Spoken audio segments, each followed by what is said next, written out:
El conocimiento silencioso. Carlos Castaneda. Advertencia. Desde que por vez primera se publicó mi trabajo, me han preguntado si mis libros son ficción.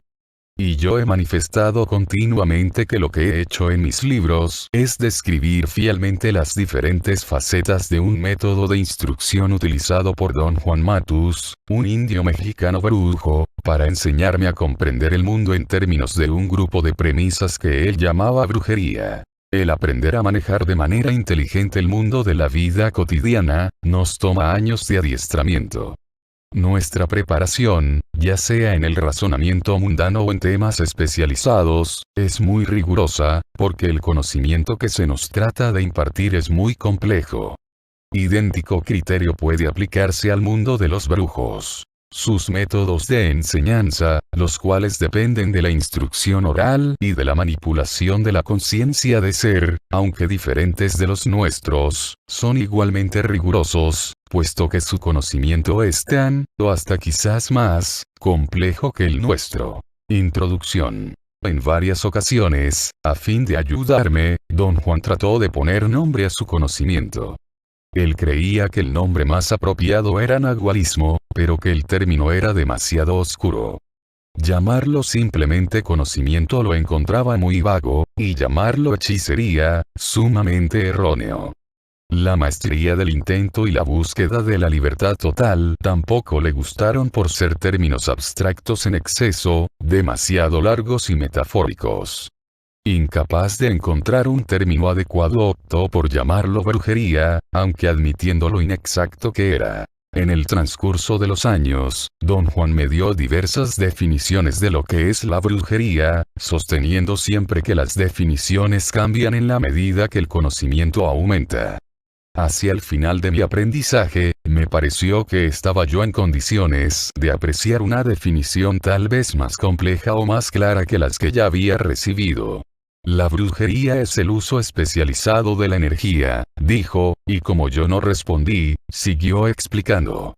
Ver la brujería desde el punto de vista del hombre común y corriente es ver o bien una idiotez o un insondable misterio, que está fuera de nuestro alcance. Y, desde el punto de vista del hombre común y corriente, esto es lo cierto, no porque sea un hecho absoluto, sino porque el hombre común y corriente carece de la energía necesaria para tratar con la brujería. Dejó de hablar por un momento y luego continuó. Los seres humanos nacen con una cantidad limitada de energía, prosiguió Don Juan, una energía que a partir del momento de nacer es sistemáticamente desplegada y utilizada por la modalidad de la época, de la manera más ventajosa. ¿Qué quiere usted decir con la modalidad de la época? Pregunté.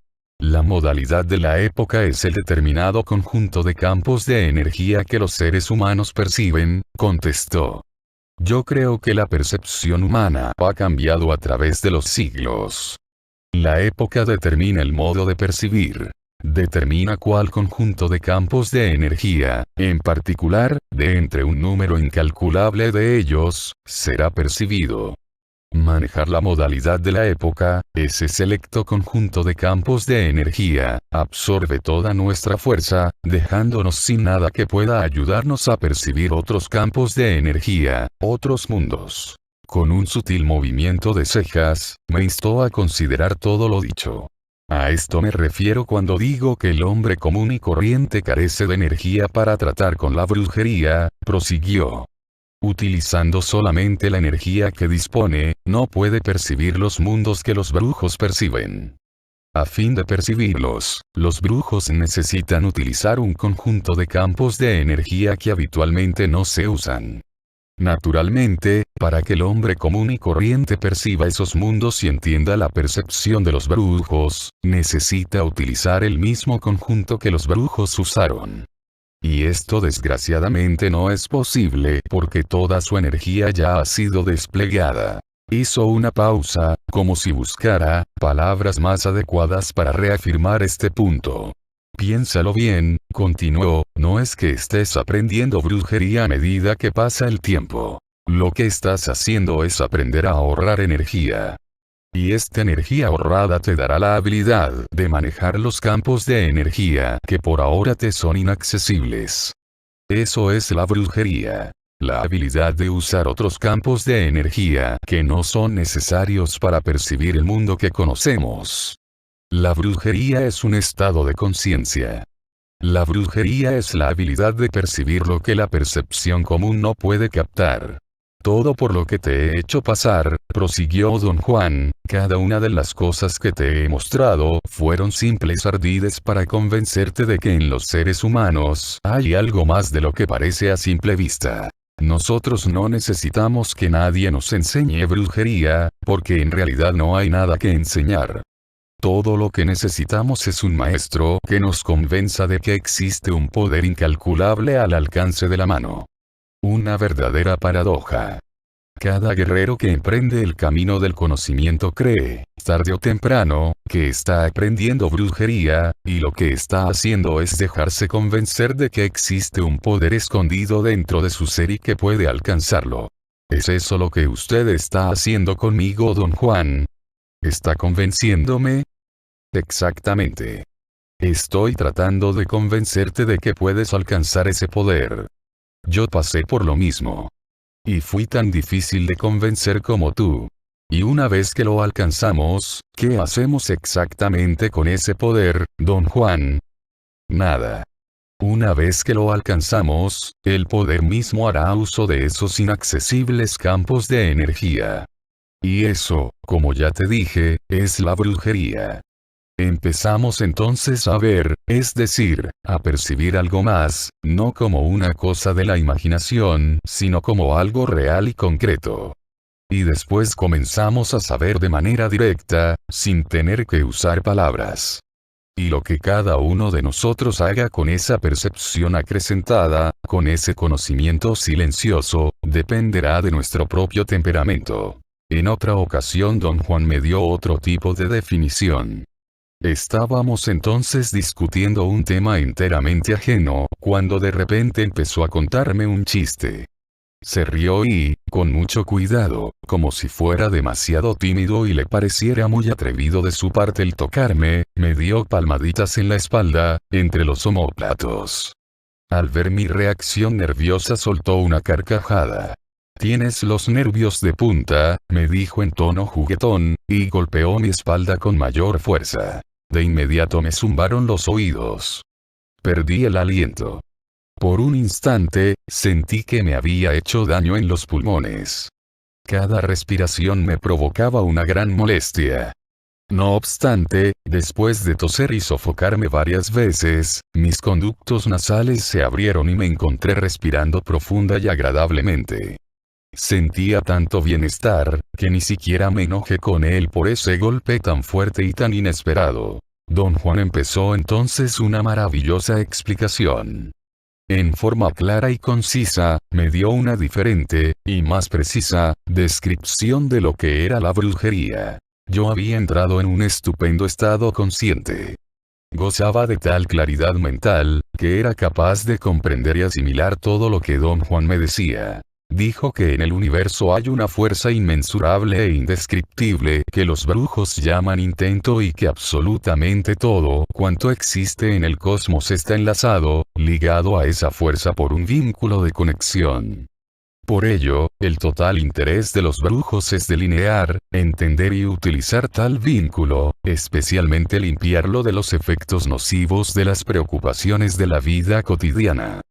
Dijo que a este nivel, la brujería podía definirse como el proceso de limpiar nuestro vínculo con el intento. Afirmó que este proceso de limpieza es sumamente difícil de comprender y llevar a cabo. Y que por lo tanto, los brujos dividían sus enseñanzas en dos categorías. Una es la enseñanza dada en el estado de conciencia cotidiano, en el cual el proceso de limpieza es revelado en forma velada y artificiosa. La otra, es la enseñanza dada en estados de conciencia acrecentada, tal como el que yo estaba experimentando en ese momento. En tales estados los brujos obtenían el conocimiento directamente del intento, sin la intervención del lenguaje hablado. Don Juan explicó que, empleando la conciencia acrecentada y a través de miles de años de tremendos esfuerzos, los brujos obtuvieron un conocimiento específico y al mismo tiempo incomprensible acerca del intento. Y que habían pasado ese conocimiento de generación en generación hasta nuestros días. Dijo que la tarea principal de la brujería consiste en tomar ese incomprensible conocimiento y hacerlo comprensible al nivel de la conciencia cotidiana. A continuación me explicó el papel que desempeña el guía en la vida de los brujos. Dijo que a un guía se le llama nahual y que el nahual es un hombre o una mujer dotado de extraordinaria energía. Un maestro dotado de sensatez, paciencia e increíble estabilidad emocional. Un brujo, al cual los videntes ven como una esfera luminosa con 4 compartimentos, como si 4 esferas luminosas estuvieran comprimidas unas contra las otras. Su extraordinaria energía les permite a los nahuales intermediar. Les permite ser un viaducto que canaliza y transmite, a quien fuera, la paz, la armonía, la risa, el conocimiento, directamente de la fuente, del intento. Son los nahuales quienes tienen la responsabilidad de suministrar lo que los brujos llaman la oportunidad mínima. El estar consciente de nuestra propia conexión con el intento. Le manifesté que mi mente estaba asimilando todo lo que él decía, y que la única parte de su explicación que me confundía era el por qué se requería 2 tipos de enseñanza. Yo podía ciertamente entender cuanto me decía acerca del mundo de los brujos, aunque él había calificado como muy difícil el proceso de entender ese mundo. A fin de recordar lo que estás percibiendo y entendiendo en estos momentos, necesitarás una vida entera, dijo, porque todo esto forma parte del conocimiento silencioso. En unos breves instantes habrás olvidado todo. Ese es uno de los insondables misterios de la conciencia de ser. De inmediato, don Juan me hizo cambiar niveles de conciencia con una fuerte palmada en mi costado izquierdo, en el borde de las costillas. Al instante mi mente volvió a su estado normal. Perdí, a tal extremo mi extraordinaria claridad mental, que ni siquiera pude recordar el haberla tenido. El mismo don Juan me asignó la tarea de escribir sobre las premisas de la brujería. Al poco tiempo de haber empezado mi aprendizaje, me sugirió una vez que escribiera un libro, a fin de aprovechar las cantidades de notas que yo había acumulado sin noción alguna de qué hacer con ellas. Arguí que la sugerencia era absurda porque yo no era escritor. Claro que no eres escritor, dijo. Para escribir libros tendrás que usar la brujería. Primeramente tendrás que hacer una imagen mental de tus vaivenes en la brujería, como si estuvieras reviviéndolos. Después tendrás que ensoñarlos. Verlos en tus sueños. Y luego tendrás que ensoñar el texto del libro que quieres escribir. Tendrás que verlo en tus sueños. Para ti el escribir un libro no puede ser un ejercicio literario sino, más bien, un ejercicio de brujería. Yo he escrito de este modo acerca de las premisas de la brujería, tal como don Juan me las explicó, dentro del contexto de sus enseñanzas. En sus enseñanzas, desarrolladas por brujos de la antigüedad, existen 2 categorías de instrucción. A una de ellas se le denomina enseñanza para el lado derecho y se la lleva a cabo en estados de conciencia cotidianos. A la otra se le llama enseñanza para el lado izquierdo y se la practica solamente en los estados de conciencia acrecentada. Las 2 categorías de instrucción permiten a los maestros adiestrar a sus aprendices en 3 áreas. La maestría del estar consciente de ser, el arte del acecho y la maestría del intento. Estas 3 áreas también se conocen como los 3 enigmas que los brujos encuentran al buscar el conocimiento. La maestría del estar consciente de ser, es el enigma de la mente. La perplejidad que los brujos experimentan al darse cabal cuenta del asombroso misterio y alcance de la conciencia de ser y la percepción. El arte del acecho es el enigma del corazón. El desconcierto que sienten los brujos al descubrir 2 cosas. Una, que el mundo parece ser inalterablemente objetivo y real debido a ciertas peculiaridades de nuestra percepción. Y la otra, que si se ponen en juego diferentes peculiaridades de nuestra percepción, ese mundo que parece ser inalterablemente objetivo y real, cambia. La maestría del intento es el enigma del espíritu, el enigma de lo abstracto.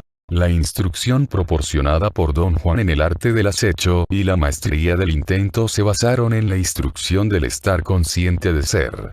Una piedra angular que consiste de las siguientes premisas básicas. 1. El universo es una infinita aglomeración de campos de energía, semejantes a filamentos de luz que se extienden infinitamente en todas direcciones. 2. Estos campos de energía, llamados las emanaciones del águila, irradian de una fuente de inconcebibles proporciones, metafóricamente llamada el águila. 3. Los seres humanos están compuestos de esos mismos campos de energía filiforme. A los brujos, los seres humanos se les aparecen como unos gigantescos huevos luminosos, que son recipientes a través de los cuales pasan esos filamentos luminosos de infinita extensión. Bolas de luz del tamaño del cuerpo de una persona con los brazos extendidos hacia los lados y hacia arriba. 4. Del número total de campos de energía filiformes que pasan a través de esas bolas luminosas, solo un pequeño grupo, dentro de esa concha de luminosidad, está encendido por un punto de intensa brillantez localizado en la superficie de la bola. 5. La percepción ocurre cuando los campos de energía en ese pequeño grupo, encendido por ese punto de brillantez, extienden su luz hasta resplandecer aún fuera de la bola. Como los únicos campos de energía perceptibles son aquellos iluminados por el punto de brillantez, a este punto se le llama el punto donde encaja la percepción o, simplemente, punto de encaje. 6. Es posible lograr que el punto de encaje se desplace de su posición habitual en la superficie de la bola luminosa, ya sea hacia su interior o hacia otra posición en su superficie o hacia fuera de ella. Dado que la brillantez del punto de encaje es suficiente, en sí misma, para iluminar cualquier campo de energía con el cual entra en contacto, el punto, al moverse hacia una nueva posición, de inmediato hace resplandecer diferentes campos de energía, haciéndolos de este modo percibibles. Al acto de percibir de esa manera se le llama ver. 7. La nueva posición del punto de encaje permite la percepción de un mundo completamente diferente al mundo cotidiano. Un mundo tan objetivo y real como el que percibimos normalmente. Los brujos entran a ese otro mundo con el fin de obtener energía, poder, soluciones a problemas generales o particulares, o para enfrentarse con lo inimaginable. El intento es la fuerza omnipresente que nos hace percibir. No nos tornamos conscientes porque percibimos, sino que percibimos como resultado de la presión y la intromisión del intento. 9. El objetivo final de los brujos es alcanzar un estado de conciencia total y ser capaces de experimentar todas las posibilidades perceptuales que están a disposición del hombre. Este estado de conciencia implica asimismo una forma alternativa de morir. La maestría del estar consciente de ser requería un nivel de conocimiento práctico. En ese nivel Don Juan me enseñó los procedimientos para mover el punto de encaje. Los dos grandes sistemas ideados por los brujos videntes de la antigüedad eran el ensueño, es decir, el control y utilización de los sueños, y el acecho, o el control de la conducta. Puesto que mover el punto de encaje es una maniobra esencial, todo brujo tiene que aprenderlo. Algunos de ellos, los nahuales, llegan a hacerlo en otros. Son capaces de desplazar el punto de encaje de su posición habitual mediante una fuerte palmada asestada directamente al punto de encaje. Este golpe que se siente como una manotada propinada en el omóplato derecho, aun cuando nunca se toca el cuerpo, produce un estado de conciencia acrecentada. De acuerdo con su tradición, era exclusivamente en esos estados de conciencia acrecentada que Don Juan impartió la parte más dramática e importante de sus enseñanzas. La instrucción para el lado izquierdo. Debido a las extraordinarias características de esos estados, don Juan me ordenó que no los discutiera con nadie hasta no haber concluido con todo su plan de enseñanzas. Esta exigencia no me fue difícil de aceptar. En esos estados únicos de conciencia, mi capacidad para entender las enseñanzas aumentó en forma increíble, pero, al mismo tiempo, mi capacidad para describir o recordar las dichas enseñanzas se vio disminuida en extremo. Podía funcionar yo en esos estados con destreza y firmeza, pero una vez que regresaba a mi estado de conciencia normal, no podía recordar nada acerca de ellos. Me llevó años el poder hacer la conversión crucial de mi memoria de la conciencia acrecentada a la memoria normal. Mi razón y mi sentido común retrasaron esta conversión al estrellarse contra la realidad absurda e inimaginable de la conciencia acrecentada y del conocimiento directo. Por años enteros, el tremendo desajuste cognoscitivo resultante me forzó a buscar desahogo en el no pensar al respecto. Todo lo que he escrito hasta ahora acerca de mi aprendizaje de la brujería ha sido un relato de cómo me educó don Juan en la maestría del estar consciente de ser. Todavía no he descrito el arte del acecho ni la maestría del intento. Don Juan me enseñó los principios y aplicaciones de estas dos maestrías con ayuda de dos de sus compañeros. Un brujo llamado Vicente Medrano y otro llamado Silvio Manuel. Desafortunadamente, todo lo que aprendí acerca de estas dos maestrías aún permanece oculto en lo que don Juan denominó las complejidades de la conciencia acrecentada. Hasta hoy en día, me ha sido imposible describir o inclusive pensar de manera coherente acerca del arte del acecho y maestría del intento. Mi error ha sido el creer que es posible incluirlos en la memoria normal. Es posible, pero al mismo tiempo no lo es. Con el propósito de resolver esta contradicción, los he encarado indirectamente, a través del tópico final de las enseñanzas de don Juan. Las historias de los brujos del pasado. Don Juan me relató estas historias para hacer evidente lo que él llamaba los centros abstractos de sus lecciones. Pero yo fui incapaz de captar la naturaleza de esos centros abstractos, pese a sus amplias explicaciones, las cuales, ahora lo sé, estaban diseñadas para abrirme la mente más que para explicar su conocimiento de manera racional. Su modo de hablar me hizo creer, por muchos años, que sus explicaciones de los centros abstractos eran como disertaciones académicas. Todo lo que yo fui capaz de hacer bajo tales circunstancias, era aceptar de manera incondicional tales explicaciones. Y así, el significado de los centros abstractos pasó a formar parte de mi aceptación tácita de las enseñanzas de don Juan, pero sin la meticulosa valoración que es esencial para entender tal significado. Don Juan me dio a conocer 18 centros abstractos. He tratado aquí con la primera serie compuesta de los 6 siguientes. Las manifestaciones del espíritu, el toque del espíritu, los trucos del espíritu, el descenso del espíritu, los requisitos del intento, y el manejo del intento.